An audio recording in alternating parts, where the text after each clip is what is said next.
आपके जीवन में ऐसा लगने लगे कि हाँ बहुत कष्ट है, कर्जा भी बढ़ गया, तकलीफ़ें भी बढ़ गई, बहुत दुख भी बढ़ रहा है, कहीं परिवार सही नहीं चल रहा है, तो प्रयास करते रहा करो। हफ्ते में एक बार एक चावल का दाना जल के पात्र में डाल लिया, एक काली मिर्च जल के पात्र में डाल ली और उस जल को ले गए, थोड़ा सा चंदन का छींटा डाल दिया, ले जाकर शिव जी को समर्पित कर दिया। शंकर को जल चढ़ाने के लिए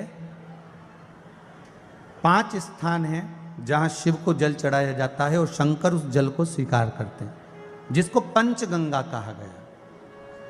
5 स्थान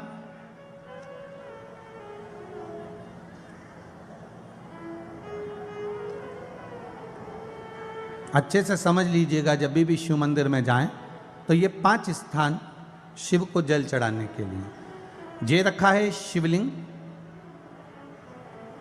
गोल जलाधारी, ये चरण जहाँ से पानी नीचे की ओर जाता है। शंकर भगवान के 13 बच्चे हैं, 13 की 13 बच्चे, शिव जी का संपूर्ण परिवार, 33 कोटि देवता, 64 योगनियाँ, सब शिवलिंग के आसपास में।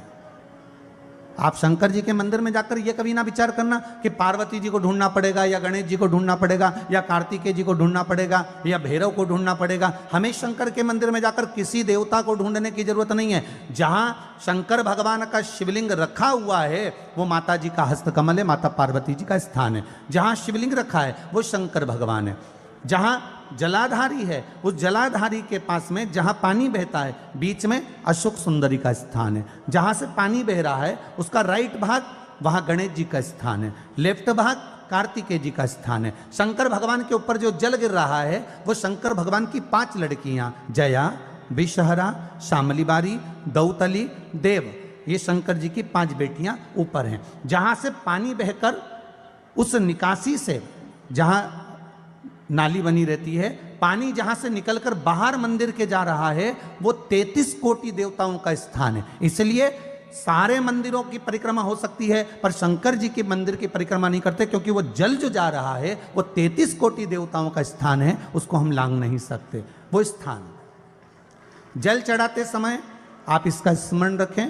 पानी का जब पात्र लेकर जाते हैं मंदिर के अंदर, सबसे पहले शिव जी का जो जलाधारी है उसमें राइट भाग पर अपनी मनोकामना कर कर जल चढ़ाएं, फिर लेफ्ट भाग में चढ़ाएं रोग मुक्ति के लिए। अशोक सुंदरी की जगह पर चढ़ाएं, ये 3रा स्थान। 4था स्थान माता पार्वती जी का जो कटी भाग है जहां पर शिवलिंग रखा हुआ है उस भाग पर जल चढ़ाएं, 4था भाग। 5वां भाग शंकर जी के ऊपर चढ़ाएं। ये 5 जगह पर जल क्रम वाइज चढ़ाएं। आप लोग जाते हो डायरेक्ट जाकर शंकर जी पे जल उंडेल कर आ जाते हो,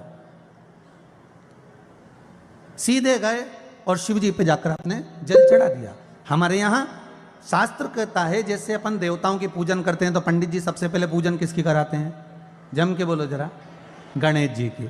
गणेश जी के बाद पूजन कराते कराते कराते कराते कराते कराते आगे के सारे देवता कराते कराते कराते कराते फिर इन पर पहुंचते हैं। आप डायरेक्ट मूल पूजन कराते कराते कराते कराते कराते कराते आगे के सारे देवता कराते कराते कराते कराते फिर मूल पूजन पर पहुंचते हैं। आप डायरेक्ट मूल पूजन पे पहुंच जाते हो।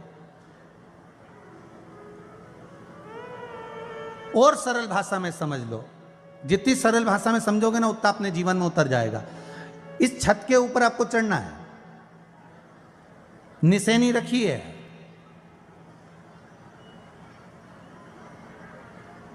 पाए लगे हुए हैं, आप कैसे चढ़ोगे? एक एक पाए पर पांव रखकर चढ़ोगे कि डायरेक्ट पहला पे रखोगे आखिरी पर? जम के बोलिए जरा, एक एक पाए पर पांव रखोगे ना कि धीरे धीरे हमको चढ़ना है। उसी तरह शिव मंदिर में पहुंचने के बाद पहला गणेश स्थान, कार्तिकेय स्थान, अशोक सुंदरी का स्थान। अशोक सुंदरी के स्थान पर जल क्यों चढ़ाया जाता है? क्योंकि भगवान शंकर की सबसे छोटी लड़की जो है वो अशोक सुंदरी है। और ये जो छोटी लड़की है अशोक सुंदरी, ये नारी को अखंड सौभाग्यता का वर प्रदान करती है। कौन सी नारी को? किस नारी को अखंड सौभाग्यता देती है? तो महाराज शास्त्र कहता है जिस नारी के भाग्य में लिखा होता है कि इसको वैधव्य होना है, इसके पति को समाप्त होना है। अगर वो नारी अशोक सुंदरी वाली जगह पर जल चढ़ा देती है तो पति पर अगर काल भी मंडरा रहा होता है तो माँ अशोक सुंदरी महाकाल से कहकर काल को टाल देती है। वो अशोक सुंदरी का स्थान, वो माता अशोक सुंदरी का स्थान।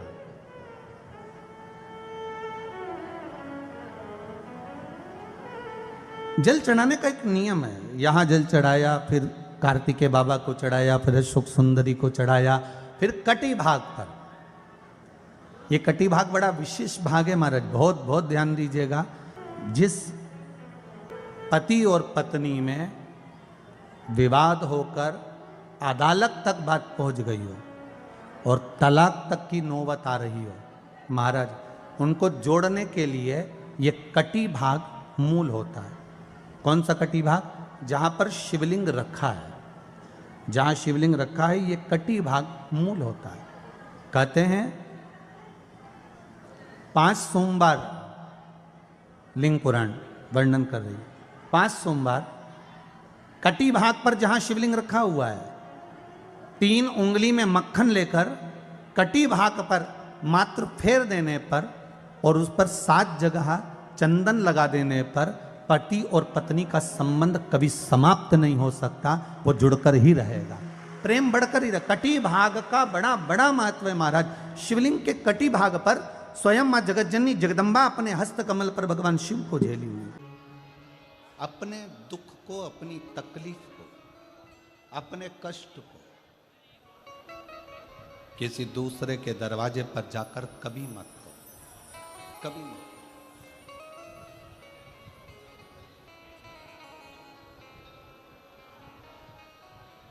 अपने दुख को, अपनी तकलीफ को शिव जी के मंदिर में जब 1 लोटा जल चढ़ाने के लिए जाओ, जब शिवालय में 1 लोटा जल लेकर जाओ, जल चढ़ाते समय पंचाक्षर षडाक्षर मंत्र का जाप, श्री शिवाय नमस्तुभ्यम का जाप करो।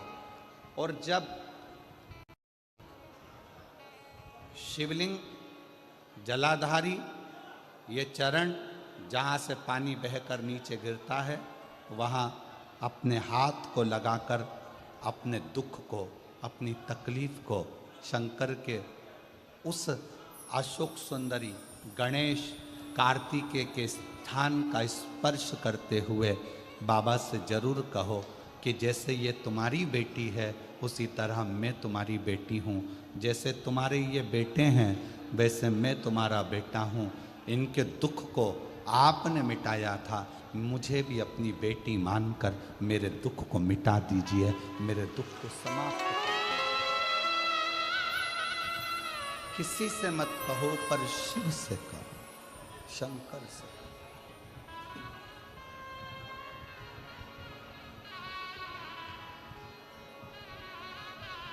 जब आप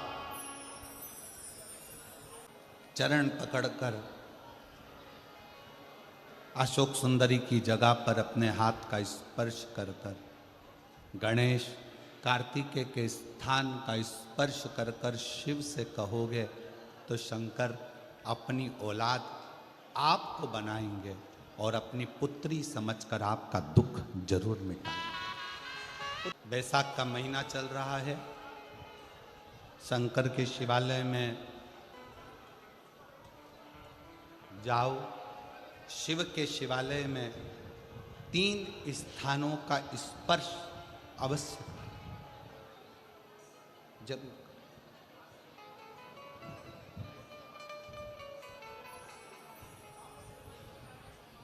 किसी किसी मंदिर में शंकर जी के शिवलिंग को छूने नहीं देते, जैसे दक्षिण साइड में, साउथ में। तो अपने ही घर में जो शिवलिंग है उसके 3 स्थानों का स्पर्श अवश्य करो। समझिए,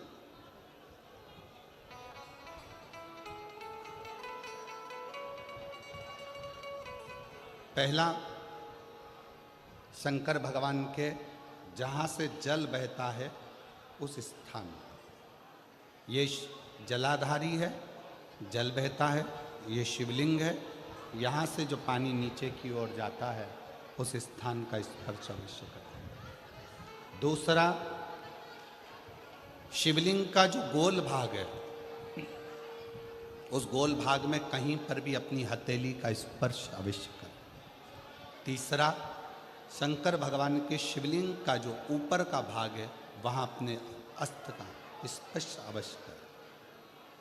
तीनों स्थान पर ब्रह्मा, विष्णु और महेश का स्मरण करते हुए जब बैसाख महीने में आप शंकर भगवान को जल समर्पित करें। शिव जी को जब बैसाख के महीने में जल दिया जाए तो दोनों हाथ से अंजलि में कलश रखकर शंकर भगवान की अपने हाथ की अंजलि में जल रखकर शिव जी को जल अवश्य समर्पित करें।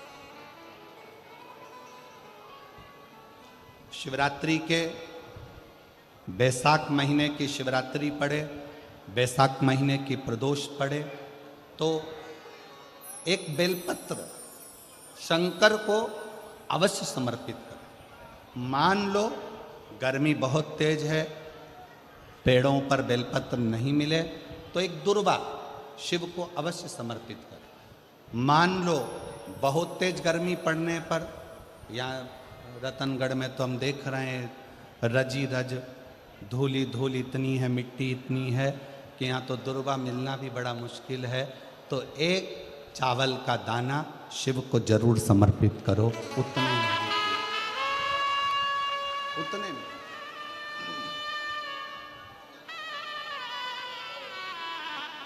और बैसाख महीने में सबसे ज्यादा जरूरी है, जो सबसे ज्यादा जरूरी है बैसाख महीने में, वो जलाशय अर्थात अपने घर के नज़दीक में कोई पानी का स्थान हो, जलाशय हो, वहाँ का जल शिव को समर्पित करना, या शिव के नंदी के पास में। और हम तो कहेंगे शंकर का नंदी केवल मंदिर में मत देखो, आपके घर के आसपास में हमारे मारवाड़ की पहले की रीति रही है।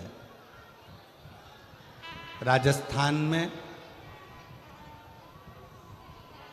बहुत सालों पहले, जब लगभग 19 से 20 साल पहले हम फलोदी में आए थे, 20 साल पहले,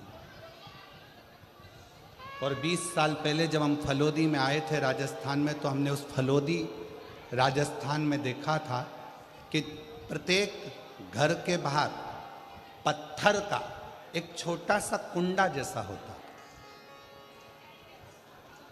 दो चीजें हमने फलोदी राजस्थान में प्रत्येक घर के बाहर 20 साल पहले देखी थी। एक इतना बड़ा कुंडा पत्थर का जिसमें लोग भोजन रख देते हैं, और एक बड़ा सारा कुंडा जिसमें लोग पानी भर देते हैं, जिससे चिड़िया, पशु। शिव जी को तो जल समर्पित करो,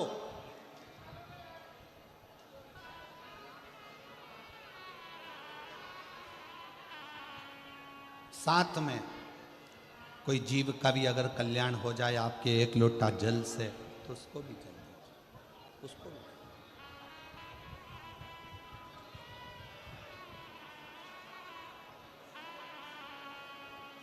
शंकर भगवान ओघड़दानी शिव, जिनका चढ़ा हुआ जल केवल मात्र स्पर्श, आचमन, दर्शन आपका और हमारा कल्याण कर देता। उत्तर प्रदेश में एक व्रती ब्राह्मण रहता था। वो व्रती ब्राह्मण साधारण नहीं था, उसका व्रत बड़ा प्रबल था। व्रत का मतलब ये नहीं होता कि आप भूखे रहो।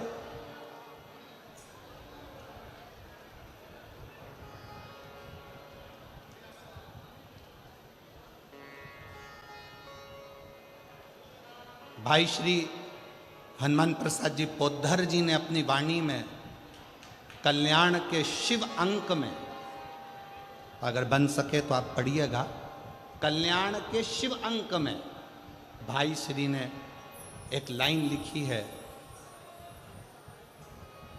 भाई श्री ने अपनी वाणी में लिखा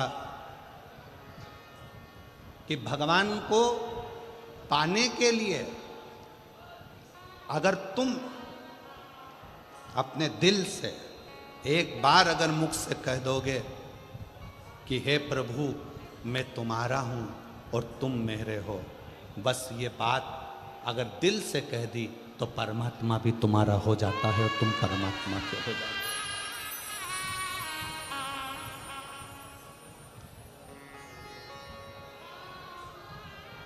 जरूरी नहीं कि उपास करोगे तो भूखे रहना पड़ेगा। व्रती का मतलब क्या होता है? व्रती का मतलब क्या है?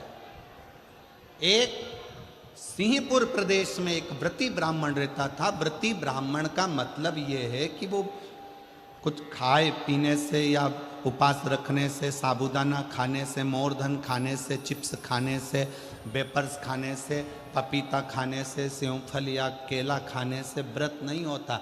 व्रत का मतलब है कि तुमने एक नियम बना लिया कि मैं रोज अपने घर से एक लोटा जल लेकर शंकर के मंदिर जाऊंगी, या आपने कोई नियम बना लिया कि मैं 15 मिनट शंकर का भजन करूंगी, या नियम बना लिया राम नाम, कृष्ण नाम, शिव नाम जपूंगी, ये तुम्हारा व्रत हो गया। तुम व्रती हो गए। ये व्रत तुमने धारण कर लिया।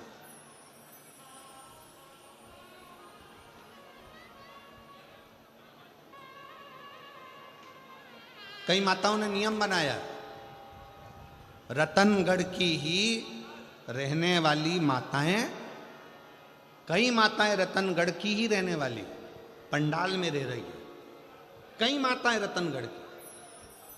उसने नियम लिया कि मुझे 7 दिन कथा सुनना है।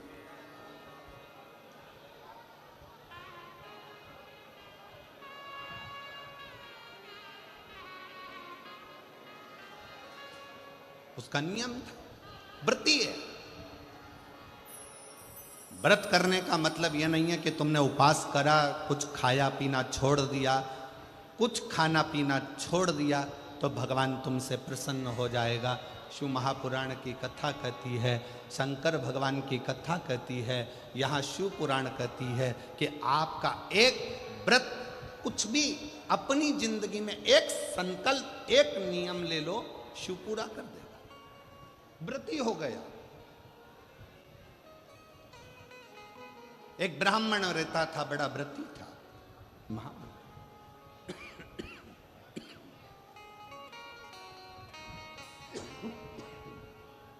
और वो महाव्रती ब्राह्मण, उसकी पत्नी और उसकी बेटी बहुत सुंदर थी। देवलोक की अप्सराएं उसके सामने फीकी थी। ब्राह्मण को ना पत्नी गिनती थी ना बेटी गिनती थी, ना पत्नी गिनती ना बेटी। खूब अपशब्द कहते, पत्नी ताना दे देती, आड़ा टेढ़ा बोल देती, अपशब्द कह देती। शिव महापुराण की कथा कहती है, तुम्हारे बच्चे घर में जन्म ले लेना, बच्चों का जन्म आपके घर में हो गया ना, तो पति से निवेदन है, पत्नी को गाली देकर बात ना करे, और पत्नी से निवेदन है, पति को अपशब्द कहकर बात ना करे, नहीं तो आपका बुढ़ापा बिगड़ेगा जरूर। बुढ़ापा जरूर बिगड़ेगा। कारण क्या है? आप अपनी पत्नी का आदर नहीं करोगे तो बुढ़ापे में आपके बच्चे भी आपकी पत्नी का आदर नहीं करेंगे।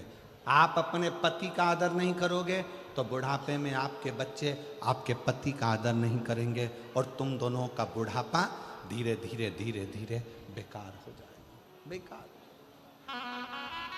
सम्मान करो। अपने बच्चों के सामने कभी मत कहो कि तेरी माँ में अक्ल नहीं है। भले वो पढ़े लिखी नहीं है, भले उसने BA MBA नहीं करा, भले उसने CA नहीं बनी, भले वो डॉक्टर नहीं, इंजीनियर नहीं, पर अपने बच्चों के सामने ये बात रखो, तेरी माँ के बराबर कोई विद्वान नहीं है, तुझे विद्वान वो बना कर रखेगी, ये निश्चित। कई कई माता पिता अपने बच्चों के सामने अपने को ऊंचा दिखाने के चक्कर में अपने पिता को अपशब्द कर, तेरे बाप में तो अकल नहीं है, रत्ती भर की अकल नहीं है, बच्चों के लिए कमाते बन नहीं रहा, यहां वहां घूमता रहता है, तेरा बाप तो पगला है। इस तरह के शब्द जब हम अपने बच्चों के सामने कहते हैं तो बच्चों की दृष्टि में पिता का मान घटते जाता है। कई पिता अपनी पत्नी के लिए कह देते हैं, तेरी माँ में अकल नहीं है, गंवार है, इसका पूरा खानदान बेकार है, पढ़े लिखे तो है नहीं, पूरे ढोर हैं, अकल नहीं है। हम अपने बच्चों के सामने जब पत्नी को इस तरह का शब्द कहते हैं, बच्चों की दृष्टि में वो माँ का सम्मान घटते जाता है। जाप करेंगे, नाम जाप करेंगे, स्मरण करेंगे तो थोड़ी ना थोड़ी अड़चन बीच में आएगी, आती है। और उसमें घबराना नहीं है, उस अड़चन में अपन को घबराने का काम नहीं है। एक बड़ा सुंदर व्याख्यान वर्णन है। मान लो किसी काम के लिए आप बहुत दिनों से लगे हुए हो और वो कार्य पूर्ण नहीं हो रहा, बहुत दिनों से लगे हो, मेरा ये कार्य होना चाहिए, मेरा ये कार्य होना चाहिए, मेरा ये कार्य होना चाहिए, और नहीं हो रहा। तो शिव महापुराण का एक बड़ा सुंदर सा भाव कहा,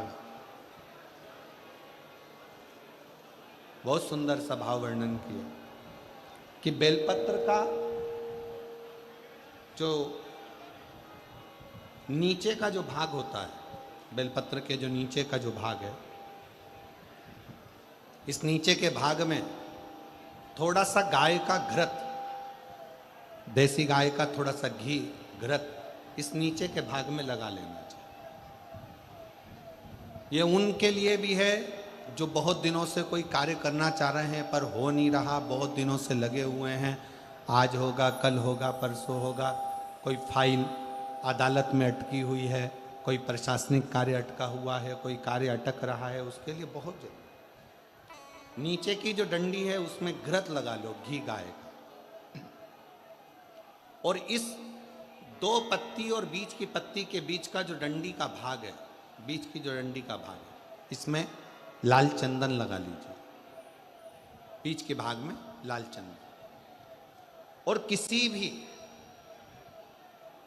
प्रदोष के दिन प्रातः से लेकर शाम तक के बीच में, प्रदोष काल के मध्य तक के बीच में कभी भी इस बेलपत्र को शंकर भगवान को, ये जो डंडी का मुख है, ये डंडी का मुख जलाधारी की ओर हो और इस बेलपत्र को शिव जी पर समर्पित कर दो। एक लोटा जल जो आप लेकर गए हो उसको 3 बार इसी बेलपत्र को चढ़ाने के बाद जो जल लेकर गए हो वो 3 बार अपनी कामना कर कर इस बेलपत्र पर समर्पित कर दो। इसी बेलपत्र को वापिस लेकर आ जाइए और अपने कोई भी स्थान पर, पूजन वाला आदि कोई भी स्थान हो वहाँ उसको रखिए। 3 महीना तो जाने दो, अगर बाबा ने चाहा तो 15 दिन भी नहीं लगने देगा और कार्य की सफलता जरूर, कार्य की सफलता जरूर। शिव उपासना पार्वती जी के जीवन में, माता पार्वती जी के जीवन के अंतर्गत कितनी कितनी अड़चन है, कितनी। बार अगर मौका मिले तो शिव महापुराण की कथा के पंडाल में बैठकर जब आरती हो, कर्पूर गौरम पूर्ण हो जाए, जब यहाँ से जाओ, उस भूमि को नमन कर कर उसकी रज को अपने गर्भ पर अपने हृदय से लगाकर विनती कर कर तो देखो, 25 साल क्या, हमने तो अपने व्यासपीठ पर देखा है 40-40 साल बाद भी बाबा ने संतान दी है। तो ये तो 25 वर्ष के बाद औलाद हुई, उससे रिश्ता जोड़े। रिश्ता तेरा मेरा सबसे प्यारा, रिश्ता तेरा